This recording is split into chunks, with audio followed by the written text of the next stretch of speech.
The grand jury report on sexual abuse within 6 Catholic dioceses across Pennsylvania was expected to be released at the end of this month. This is now public for anyone to read. 884 pages detailing alleged abuse by 301 so-called predator priests, as well as noted inaction by ranking members of the church. The diocese confirmed to Fox 43 before they released the list publicly that Father Schenk had been the focus of complaints. Genetic genealogy, that's what Lancaster County authorities are saying, helped lead to the arrest of 49-year-old Raymond Rowe. It was an emotional scene inside of a Lancaster County courtroom today. 50-year-old Raymond Rowe admitting he is the one that killed Christy Marac in December 1992. It is too early to tell if it is related to a handful of robberies that happened in Harrisburg just this past weekend. The owners and operators say the clock has simply run out. Sometimes a picture speaks louder than words. We have very little confirmed at this time, but I'm going to go ahead and take a step aside.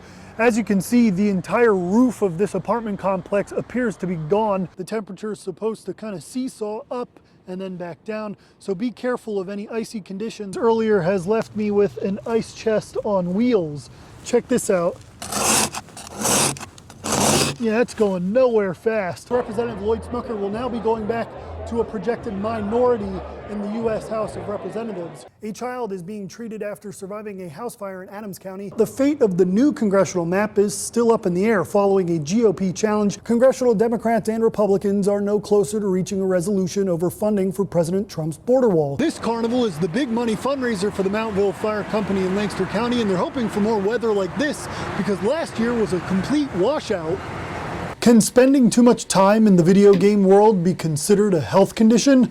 The World Health Organization thinks it can. Even though the focus is on keeping children safe around a pool like this, experts warn something as small as a wading pool or a bucket can be equally dangerous. I'm about 6'4", so to give you an idea, this is probably about as close to the Galactic Empire coming to get you as you can possibly get. A game starting with a lot of lows against the Kentucky Wildcats came back with some hair-raising highs. An ugly stretch sent them into the jaws of the dominant New Orleans Saints, and look away now if you are a supporter of the Birds. It was similar to the Globetrotters versus the Washington Generals for the Sixers when they beat up on the poor New York Knicks a few days ago, but not so easy tonight. The Atlantic leading Toronto Raptors in town, but maybe a little easier without the claw Kawhi Leonard.